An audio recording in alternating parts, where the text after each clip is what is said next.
ನಾನಿವಾಗ 187ನ ಕಾರ್ಡ್ಬೋರ್ಡ್ಗೆ ಸುತ್ಕೊಂಡಿದ್ದೀನಿ. ಈಗ ಕಾರ್ಡ್ಬೋರ್ಡ್ಗೆ ಸುತ್ಕೊಂಡ್ಮೇಲೆ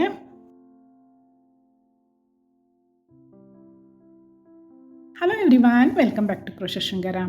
ಇವತ್ತಿನ ವಿಡಿಯೋದಲ್ಲಿ ನಾನು ಒಂದು ಗ್ರ್ಯಾಂಡ್ ಆಗಿರುವಂಥ ಬ್ರೈಡಲ್ ಡಿಸೈನ್ನ ತೋರಿಸ್ಕೊಡ್ತೀನಿ.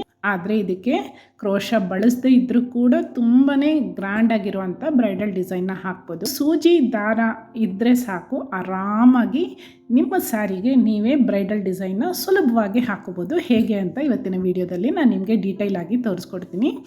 ವಿಡಿಯೋನ ಕಡೆ ತನಕ ನೋಡಿ, ಮಧ್ಯೆ ಎಲ್ಲೂ ಸ್ಕಿಪ್ ಮಾಡಬೇಡಿ. ಯಾರೆಲ್ಲ ಇನ್ನೂ ಕ್ರೋಶೆ ಶೃಂಗಾರ ಚಾನಲ್ಗೆ ಸಬ್ಸ್ಕ್ರೈಬ್ ಮಾಡ್ಕೊಂಡಿಲ್ಲ, ಸಬ್ಸ್ಕ್ರೈಬ್ ಮಾಡಿಕೊಂಡು ವಿಡಿಯೋನ ನೋಡಿ ಅಂತ ಹೇಳ್ತಾ ಇವತ್ತಿನ ವಿಡಿಯೋನ ಶುರು ಮಾಡ್ತಾ ಇದ್ದೀನಿ. ಮೊದಲಿಗೆ ನಾವು ಒಂದು ಕಾರ್ಡ್ಬೋರ್ಡನ್ನು ತಗೊಳ್ಳೋಣ. ಅಥವಾ ಮಕ್ಕಳದು ಎಕ್ಸಾಮ್ ಪ್ಯಾಡ್ ಇರುತ್ತಲ್ಲ, ಅದಾದರೂ ಇರ್ಬೋದು, ಅಥವಾ ಈ ಥರ ಒಂದು ಆರ್ಡಿನರಿ ಕಾರ್ಡ್ಬೋರ್ಡ್ ಆದರೂ ಆಗ್ಬೋದು. ಈ ಕಾರ್ಡ್ಬೋರ್ಡ್ಗೆ ನಿಮ್ಮ ಸ್ಯಾರಿ ಯಾವ ಕಲರ್ ಇರುತ್ತೋ ಅಥವಾ ನಿಮಗೆ ಯಾವ ಕಲರಲ್ಲಿ ಕುಚ್ಚಬೇಕು ಅನಿಸುತ್ತೋ ಆ ಥರ ಸಿಲ್ಕ್ ಥ್ರೆಡ್ಡನ್ನು ತಗೊಂಡು ಈ ಕಾರ್ಡ್ಬೋರ್ಡ್ಗೆ ನಾವು 180 ಸ್ಟ್ರ್ಯಾಂಡ್ಸನ್ನು ಸುತ್ಕೊಳ್ಳೋಣ. ಈ ಡಿಸೈನ್ಗೆ ಕುಚ್ಚು ಸ್ವಲ್ಪ ತಿಕ್ಕಾಗಿದ್ದರೆ ತುಂಬ ಅಟ್ರಾಕ್ಟಿವ್ ಆಗಿ ಕಾಣಿಸುತ್ತೆ. ಹಾಗಾಗಿ ನಾನಿಲ್ಲಿ 180 ತೊಗೋತಾ ಇದ್ದೀನಿ. ನೀವು ಬೇಕಾದ್ರೆ ಇದನ್ನು ಹೆಚ್ಚು ಕಡಿಮೆ ಕೂಡ ಮಾಡಿ ತೊಗೋಬೋದು.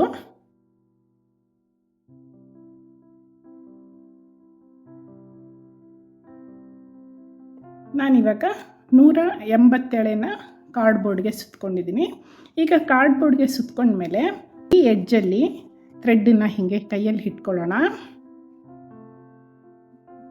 ಯಾವ ಥ್ರೆಡ್ಡನ್ನು ಬಿಡಬಾರ್ದು, ಎಲ್ಲ ಥ್ರೆಡ್ಡನ್ನು ಜೋಡಿಸಿ ಕೈಯಲ್ಲಿ ಇಟ್ಕೊಂಡು ನೆಕ್ಸ್ಟ್ ಈಗ ಒಂದು ಕಟರ್ನ ತಗೊಂಡು ಒಂದು ಎಡ್ಜಿಂದ ಥ್ರೆಡ್ನ ಕಟ್ ಮಾಡ್ಕೊಳ್ಳೋಣ. ಈ ರೀತಿ ಥ್ರೆಡ್ನ ಕಟ್ ಮಾಡ್ಕೊಂಡ್ಮೇಲೆ ಎಡ್ಜಲ್ಲಿ ಸ್ವಲ್ಪ ಗಮ್ಮನ್ನು ಹಾಕಿ ಪೇಸ್ಟ್ ಮಾಡ್ಕೊಂಬಿಡೋಣ. ಈ ಥರ ಗಮ್ ಪೇಸ್ಟ್ ಮಾಡ್ಕೊಂಬಿಟ್ರೆ ಥ್ರೆಡ್ ಸ್ಕಿಪ್ ಆಗಲ್ಲ. ನಾವು ವರ್ಕ್ ಮಾಡಬೇಕಾದ್ರೆ ಇದನ್ನು ಒಂದ್ಸರಿ ಐರನ್ ಕೂಡ ಮಾಡ್ಕೊಂಬಿಟ್ರೆ ಫಿನಿಶಿಂಗ್ ತುಂಬ ನೀಟಾಗಿರುತ್ತೆ. ಈ ರೀತಿಯಾಗಿ ನಾವು 187 ದಾರನ ರೆಡಿ ಮಾಡ್ಕೋಬೇಕಾಗತ್ತೆ. ಇನ್ನೊಂದು ಕಾಂಟ್ರಾಸ್ಟ್ ಕಲರಲ್ಲಿ 8 ದಾರನ ಕೂಡ ರೆಡಿ ಮಾಡಿ ಇಟ್ಕೊಂಡಿದ್ದೀನಿ. ಇದು ಹೆಚ್ಚಿಗೆ ಉದ್ದ ನಮಗೆ ಬೇಕಾಗಿರಲ್ಲ, ಇದು 1 ಫೀಟ್ ಇದ್ದರೆ ಸಾಕು. ಒಂದು ಸ್ಕೇಲ್ ಲೆಂತಲ್ಲಿ ನಾವು ಈ ಥ್ರೆಡನ್ನು ಇಟ್ಕೊಂಡಿದ್ರೆ ಸಾಕು. ಈಗ ನಮಗೆ ಇಲ್ಲಿ ಕುಚ್ಚು ಲೆಂತು ನಿಮಗೆ ಎಷ್ಟು ಬೇಕಾಗತ್ತೆ ಆ ಲೆಂತ್ಗೆ ನಾವು ಇಟ್ಕೋಬೇಕಾಗತ್ತೆ. ಈ ರೀತಿ ಕುಚ್ಚು ಸ್ವಲ್ಪ ಲೆಂತಿಯಾಗಿ ಇಟ್ಕೋಬೇಕಾಗತ್ತೆ. 1.5 ಇಂಚಷ್ಟು ಕುಚ್ಚನ್ನು ಬಿಟ್ಟು ಈ ರೀತಿಯಾಗಿ ಇಟ್ಕೊಂಡು ಈ ಪಾಯಿಂಟಲ್ಲಿ ಒಂದು ಸ್ವಲ್ಪ ಗಮ್ಮನ್ನು ಹಾಕ್ಕೊಳ್ಳೋಣ. ಈ ಥರ ಈಗ ನಾವು ಕಾಂಟ್ರಾಸ್ಟ್ ಕಲರ್ ಏನು ಥ್ರೆಡ್ ರೆಡಿ ಮಾಡಿ ಇಟ್ಕೊಂಡಿದ್ದೀವಿ ಅದನ್ನು ಈ ರೀತಿ ಜರಗದೀರ ಈ ಥ್ರೆಡ್ನ ಹೀಗೆ ಇಟ್ಕೊಂಡು ಪೇಸ್ಟ್ ಮಾಡ್ಕೊಳ್ಳೋಣ. ಸೊ ಇದು ಪೇಸ್ಟ್ ಮಾಡ್ಕೊಂಡ್ಮೇಲೆ ಇದು ಸುತ್ತ ನಾವು ಇದನ್ನು ರ್ಯಾಪ್ ಮಾಡ್ತಾ ಬರೋಣ. ಸುತ್ತಾ ಬರಬೇಕು, ಆದರೆ ಟೈಟಾಗಿ ಸುತ್ತಬೇಕು, ಸ್ಕಿಪ್ ಆಗಬಾರ್ದು ಥ್ರೆಡ್ಗಳು. ಸೊ 1-2 ಸುತ್ತೋವರೆಗೂ ನಿಮಗೆ ಬಿಗ್ಗಿಯಾಗಿ ಹಿಡ್ಕೊಂಡಿರ್ಬೇಕಾಗತ್ತೆ. ಯಾಕೆ ಅಂದರೆ ಥ್ರೆಡ್ ಜರಗಬಾರ್ದಲ್ವಾ. ಸೊ ಈ ರೀತಿಯಾಗಿ ಇಟ್ಕೊಂಡು ಇದನ್ನು ನಾವು ಪಕ್ಕದಲ್ಲೇ ಸುತ್ತಾ ಬರಬೇಕಾಗತ್ತೆ. ನೋಡಿ, ಈ ಥರ ಈ ರೀತಿ ಒಂದ್ರ ಪಕ್ಕ ಒಂದು ಹೀಗೆ ಸುತ್ಕೋತಾ ಬರೋಣ. ಮೇಲೆ ಓವರ್ಲ್ಯಾಪ್ ಮಾಡಬಾರ್ದು. ಈ ಥರ ಸೈಡಲ್ಲಿ ಪಕ್ಕದಲ್ಲಿ ಬರೋ ಹಾಗೆ ನಾವು ಸುತ್ಕೋತಾ ಬರೋಣ. ಹೀಗೆ 2 ಫಿಂಗರ್, ಈ 2 ಫಿಂಗರಲ್ಲಿ ಹಿಡ್ಕೊಂಡು ಬ್ಯಾಲೆನ್ಸ್ ಮಾಡ್ತಾ ಈ ಥ್ರೆಡ್ನ ಸುತ್ಕೋತಾ ಬರೋಣ. ಈ ಥ್ರೆಡ್ಡನ್ನು ನಾನು ಅಪ್ರಾಕ್ಸಿಮೇಟಾಗಿ 1 ಇಂಚಷ್ಟು ಸುತ್ಕೋಬೇಕಾಗತ್ತೆ. ಸೊ ಅದಕ್ಕೋಸ್ಕರ ನಾನು ಒಂದು ಸ್ಕೇಲ್ ಅಷ್ಟು ಲೆಂತಲ್ಲಿ ತೊಗೊಂಡಿದ್ದೀನಿ. ಎಳಿಬಾರ್ದು ದಾರನ, ಫ್ರೀಯಾಗಿ ಆರಾಮಾಗಿ ಒಂದ್ರ ಪಕ್ಕ ಒಂದು ಬರೋ ಹಾಗೆ ಈ ಥರ ಅಡ್ಜಸ್ಟ್ ಮಾಡ್ಕೋತಾ ನೀಟಾಗಿ ಸುತ್ಕೋಬೇಕಾಗತ್ತೆ. ಆದರೆ ಒಂದು ಗಮನದಲ್ಲಿ ಇಟ್ಕೋಬೇಕಾದ ಏನು ವಿಷಯ ಅಂದರೆ, ಇದು ಸುತ್ತಬೇಕಾದ್ರೆ ಗ್ಯಾಪ್ ಆರೆಂಜ್ ಕಲರ್ ಥ್ರೆಡ್ ಇದೆಯಲ್ಲ, ಮೇನ್ ಥ್ರೆಡ್ ಕಾಣಿಸ್ಬಾರ್ದು. 1 ಇಂಚಷ್ಟು ಕಂಪ್ಲೀಟಾಗಿ ಕವರ್ ಆಗೋ ಹಾಗೆ ನೀಟಾಗಿ ಸುತ್ಕೋತಾ ಬರಬೇಕು.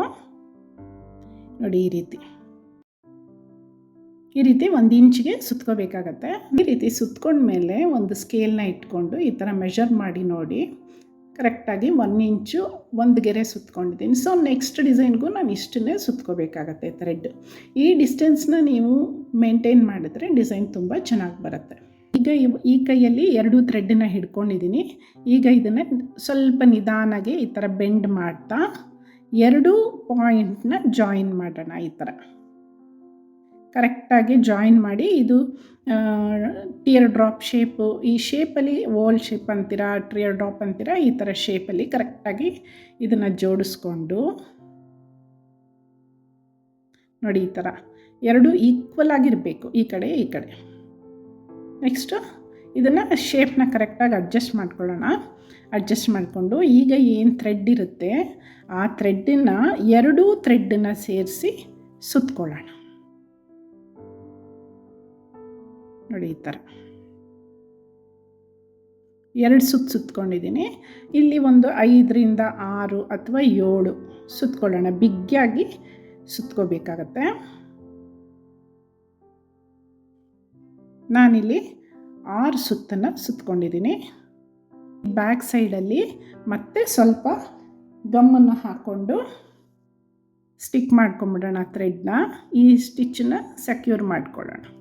ಈ ಎಕ್ಸ್ಟ್ರಾ ಇರೋವಂಥ 8 ಎಳೆ ಥ್ರೆಡ್ನ ಕಟ್ ಮಾಡ್ಕೊಂಬಿಡೋಣ.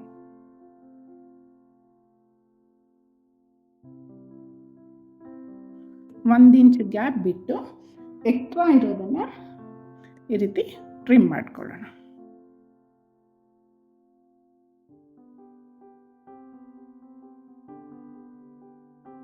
ಸೊ ಈ ರೀತಿಯಾಗಿ ಒಂದು ಬ್ಯೂಟಿಫುಲ್ ಆಗಿರೋವಂಥ ಕುಚ್ಚು ರೆಡಿ ಆಗುತ್ತೆ. ಒಂದು ಸ್ಯಾರಿಗೆ 25 to 28 ಬೇಕಾಗುತ್ತೆ. ಸೊ ಈ ಥರ ಒಂದು 28 ಮೊದಲೇ ರೆಡಿ ಮಾಡಿ ಇಟ್ಕೊಂಬಿಟ್ರೆ ತುಂಬ ಈಸಿಯಾಗಿ ಹಾಕ್ಬೋದು.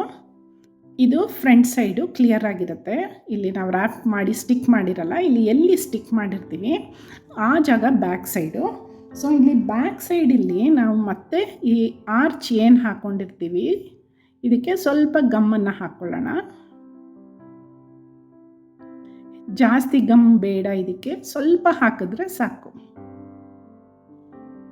ಈ ಕ್ಲಾತ್ಗೆ ನಿಮ್ಗೆ ಯಾವ ಡಿಸ್ಟೆನ್ಸಲ್ಲಿ ಬೇಕೋ ನೀವು ಮಾರ್ಕ್ ಮಾಡ್ಕೋಬೋದು. 1/2 ಇಂಚು, 1 ಇಂಚು, 1.5 ಇಂಚು, ನಿಮ್ಮ ಖುಷಿಗೆ ಎಷ್ಟು ಬೇಕೋ ಅಷ್ಟು ಹಾಕೋಬೋದು. ಹತ್ತಿರ ಬೇಕು ಅನ್ನೋರು 1 ಇಂಚಿಗೆ ಹಾಕೋಬೋದು, ಸ್ವಲ್ಪ ದೂರ ಬೇಕು ಅನ್ನೋರು 1.5 ಇಂಚಿಗೆ ಹಾಕೋಬೋದು. ಇದು 2 ಸ್ಟ್ಯಾಂಡರ್ಡ್ ಸೈಜು. ನಾನು ಕೂಡ ಇಲ್ಲಿ 1 ಇಂಚಿಗೆ ಹಾಕೋತಾ ಇದ್ದೀನಿ. ಸೊ ಇವಾಗ ನೆಕ್ಸ್ಟ್ ಇದನ್ನು ಈ ಜಿಗ್ಜ್ಯಾಗ್ ಏನು ಮಾಡ್ಕೊಂಡಿರ್ತೀವಿ ಅದ್ರ ಮೇಲೆ ಈ ಥರ ಸ್ಟಿಕ್ ಮಾಡ್ಕೊಳ್ಳೋಣ.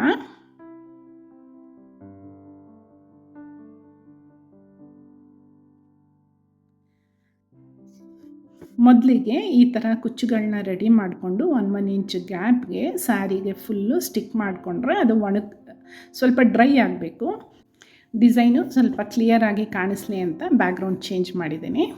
ಈಗ ನಾರ್ಮಲ್ ಸ್ಟಿಚಿಂಗ್ ನೀಡ್ಲಿಗೆ 4 ಎಳೆ ದಾರ, ಇದು ಸ್ಟಿಚಿಂಗ್ ಥ್ರೆಡ್ಡನ್ನು ಪೋಣಿಸಿ ರೆಡಿ ಮಾಡಿ ಇಟ್ಕೊಂಡಿದ್ದೀನಿ. ಎಡ್ಜಲ್ಲಿ ಕೂಡ ಒಂದು ನಾಟನ್ನು ಹಾಕ್ಕೊಂಡಿದ್ದೀನಿ. ಈಗ ನೀಡಲ್ನ ಇದ್ರ ಮಧ್ಯದಲ್ಲಿ, ಅಂದರೆ ಈ ಡಿಸೈನ್ ಮಧ್ಯದಲ್ಲಿ ನಾವು ಪೋಣಿಸ್ಕೊಳ್ಳೋಣ.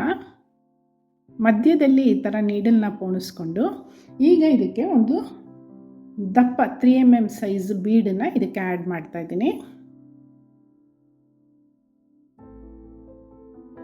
ಇದನ್ನ ಆ್ಯಡ್ ಮಾಡಿಕೊಂಡು ಈಗ ನಾವು ಬಾಟಮಿಂದ ಥ್ರೆಡ್ಡನ್ನು ತೊಗೊಂಡ್ಬಂದಿದ್ದೀವಿ. ಟಾಪ್ ಸೈಡಲ್ಲಿ ನೀಡಲ್ನ ವಾಪಸ್ಸು ತೊಗೊಂಡು ಹೋಗಿ ಮತ್ತು ಸೇಮ್ ಬಾಟಮಲ್ಲಿ ಬಂದು ಇನ್ನೊಂದು ಸರಿ ಬೀಡನ್ನ ಸೆಕ್ಯೂರ್ ಮಾಡ್ಕೊಂಬರೋಣ. ಸೊ ಹಂಗಾಗಿ ಮತ್ತೆ ಅದೇ ಜಾಗದಲ್ಲಿ ನೀಡನ್ನ ತಗೊಂಡು ಬೀಡ್ ಒಳಗಡೆಯಿಂದ ಪೋಣಿಸ್ಕೊಂಡು ಮತ್ತು ಸೇಮ್ ಜಾಗದಲ್ಲಿ ಚುಚ್ಚಿ ನೀಡಲ್ನ ಹೊರಗಡೆ ಎಳ್ಕೊಂಬರ್ತೀನಿ. ಈಗ ದಾರನ ಸುತ್ತಕೊಂಡಿರೋ ಅಂಥದ್ದು ಜಾಗ ಕಾಣಿಸ್ತಾ ಇದೆಯಲ್ವ, ಇಲ್ಲಿ ಎಂಡ್ ಎಲ್ಲಿ ಮಾಡಿರ್ತೀವಿ ಅಲ್ಲಿಗೆ ಮತ್ತೆ ನೀಡಲ್ನ ಚುಚ್ಕೋತಾ ಇದ್ದೀನಿ. ನೀಡಲ್ನ ಹಾಕ್ಕೊಂಡು ಈಗ ಈ ನೀಡಲ್ಗೆ ನಾನು 15ರಿಂದ 16 ಈ ಥರ ಸ್ಮಾಲ್ ಬೀಡ್ಸ್ಗಳನ್ನ ಹಾಕೋತಾ ಇದ್ದೀನಿ. ರೀತಿಯಾಗಿ ನಾರ್ಮಲ್ ನೀಡಲ್ಗೆ ಎಷ್ಟು ಮಣಿ ಬೇಕು ಪೋಣಿಸ್ಕೊಳ್ಳೋಣ. ನಾನಿಲ್ಲಿ 15 ಪೋಣಿಸ್ಕೊತೀನಿ. ಈ ರೀತಿಯಾಗಿ ನೀಡಲ್ಗೆ 15 ಸ್ಮಾಲ್ ಬೀಡ್ಸನ್ನು ಪೋಣಿಸ್ಕೊಂಡಿದ್ದೀನಿ. ಈಗ ಈ ಬೀಡ್ಸ್ನ ಈ ನಾವು ಹಾಕ್ಕೊಂಡಿರುವಂಥ ಆರ್ಚ್ ಸುತ್ತನೂ ಹಿಂಗೆ ಇಟ್ಟು ನೋಡೋಣ. ಈ ರೀತಿ ಬರುತ್ತೆ. ಸೊ ಇಲ್ಲಿ ಸ್ವಲ್ಪ ಹತ್ತತ್ರ ಬಂದಾಗ ಇನ್ನೂ ಸ್ವಲ್ಪ ಹಿಡಿಸುತ್ತೆ ಅನಿಸುತ್ತೆ. ನನಗಿಲ್ಲಿ ಇನ್ನೂ ಒಂದು ಮಣೆ ಹಿಡಿಸುತ್ತೆ. ನಾನಿಲ್ಲಿ 16 ಬೀಡ್ಸನ್ನು ಹಾಕೋತಾ ಇದ್ದೀನಿ. ಸೊ ಒಂದು ಡಿಸೈನ್ಗೆ ನೀವು ಎಷ್ಟು ತಗೋತೀರೋ ಎಲ್ಲ ಡಿಸೈನ್ಗೂ ಅಷ್ಟೇ ಡಿಸ್ಟೆನ್ಸ್ನ ಮೇಂಟೈನ್ ಮಾಡಬೇಕಾಗತ್ತೆ. ಬೀಡ್ ಎಲ್ಲಿ ಎಂಡ್ ಆಗುತ್ತೆ ಈ ಕಡೆ ಎಡ್ಜ್ ಇರುತ್ತಲ್ವ, ಈ ಡಿಸೈನ್ಗೆ ಈ ಕಡೆ ಎಡ್ಜಲ್ಲಿ ನಾನು ಕೆಳಗಡೆ ನೀಡನ್ನು ತಗೋತಾ ಇದ್ದೀನಿ. ನೀಡನ್ನು ತಗೊಂಡು ಈಗ ಇಲ್ಲಿ ಕೂಡ ಒಂದು ನಾಟ್ನ ಹಾಕ್ಕೊಳ್ಳೋಣ. ಸೊ ನಾವು ಪೋಣಿಸ್ಕೊಂಡಿರೋ ಅಂಥ ಬೀಡು ಸೆಕ್ಯೂರ್ ಆಗಿರುತ್ತೆ. ಈ ರೀತಿ ನಾಟ್ನ ಹಾಕೊಂಡ್ಮೇಲೆ ನೆಕ್ಸ್ಟ್ ಈಗ ಇಲ್ಲಿ ಮಧ್ಯದಲ್ಲಿ 3 ಬೀಡ್ಸು ಅಥವಾ 4 ಬೀಡ್ಸ್ಗೆ ಒಂದು ಸರಿ ಲಾಕ್ ಮಾಡ್ತಾ ಹೋಗಬೇಕಾಗತ್ತೆ. ಆವಾಗ ಬೀಡು ಈ ಥರ ಜರ್ಗಲ್ಲ, ನೀಟಾಗಿ ಫಿನಿಶಿಂಗ್ ಬರುತ್ತೆ. ಹಾಗಾಗಿ ನಾನು 4 ಬೀಡ್ಸ್ಗೆ ಒಂದೊಂದು ಸರಿ ಲಾಕ್ ಮಾಡ್ಕೋತೀನಿ. 4 ಬೀಡ್ಸ್ ಆದ ತಕ್ಷಣ ಇರೋ ಗ್ಯಾಪಲ್ಲಿ ನೀಡಲ್ನ ತೊಗೊಂಡು ಬಂದು 4 ಬೀಡ್ ಪಕ್ಕದಲ್ಲಿ ಒಂದು ಸರಿ ಲಾಕ್ ಮಾಡ್ಕೋತೀನಿ. ಮೇನ್ ಸ್ಯಾರಿ ಕಲರು ಅಥವಾ ಪಲ್ಲು ಕಲರ್ ಯಾವುದಿರುತ್ತೆ ಅದೇ ಕಲರ್ ಥ್ರೆಡ್ಡನ್ನು ಯೂಸ್ ಮಾಡಿ ಸ್ಟಿಚಿಂಗಿಗೆ. ಸೊ ಸೆಂಟರಲ್ಲಿ ಒಂದು ಸರಿ ನೀಡಲ್ನ ಇನ್ಸರ್ಟ್ ಮಾಡಿ ಲಾಕ್ ಮಾಡ್ಕೋತೀನಿ.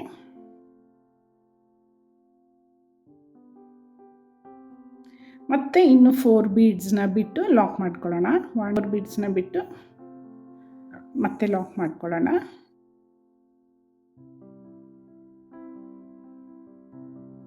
ಈಗ ಎಂಡಿಂಗಲ್ಲಿ ಬಂದ ಮೇಲೆ ಎಂಡಿಂಗಲ್ಲೂ ಕೂಡ ಒಂದು ಸರಿ ಲಾಕ್ ಮಾಡಿ, ಒಂದು ಸರಿ ಅಥವಾ 2 ಸರಿ ಲಾಕ್ ಮಾಡಿ ಎಕ್ಸ್ಟ್ರಾ ಇರೋವಂಥ ಥ್ರೆಡ್ಡನ್ನು ಟ್ರಿಮ್ ಮಾಡ್ಕೊಂಡ್ಬಿಡೋಣ. ನಾರ್ಮಲ್ ನೀಡಲನ್ನು ಬಳಸಿ ಕೂಡ ತುಂಬ ಗ್ರ್ಯಾಂಡಾಗಿರುವಂಥ ಬ್ರೈಡಲ್ ಡಿಸೈನ್ನ ಹಾಕ್ಬೋದು ಅಂತ ಈ ವಿಡಿಯೋದಲ್ಲಿ ನಿಮಗೆ ತೋರಿಸ್ಕೊಟ್ಟಿದ್ದೀನಿ. ಈ ಡಿಸೈನ್ಗೆ ಅಪ್ರಾಕ್ಸಿಮೇಟಾಗಿ ನೀವು ಒಂದು 550 to 600 ರುಪೀಸ್ನ ಚಾರ್ಜ್ ಮಾಡ್ಬೋದು. ನಿಮಗೆಲ್ಲ ಈ ವಿಡಿಯೋ ಇಷ್ಟ ಆಗಿದೆ ಅಂತ ನಾನು ಅಂದ್ಕೊಂಡಿದ್ದೀನಿ. ಇಷ್ಟ ಆಗಿದ್ದರೆ ಮರೀದಿರ ಒಂದು ಲೈಕನ್ನು ಕೊಡಿ, ಹಾಗೆ ನಿಮ್ಮ ಫ್ರೆಂಡ್ಸ್ ಜೊತೆಗೂ ಕೂಡ ಶೇರ್ ಮಾಡ್ಕೊಳ್ಳಿ. ಕ್ರೋಶ ಶೃಂಗಾರ ಚಾನಲ್ಗೂ ಕೂಡ ಸಬ್ಸ್ಕ್ರೈಬ್ ಮಾಡ್ಕೊಳ್ಳಿ. ಮತ್ತೊಂದು ಹೊಸ ವಿಭಿನ್ನವಾದ ಬ್ಯೂಟಿಫುಲ್ ಆಗಿರುವಂಥ ಸ್ಯಾರಿ ಕುಚ್ಚು ಡಿಸೈನ್ನೊಂದಿಗೆ ನಿಮ್ಮನ್ನ ಆದಷ್ಟು ಬೇಗ ಮೀಟ್ ಮಾಡ್ತೀನಿ. Thanks for watching. Keep watching.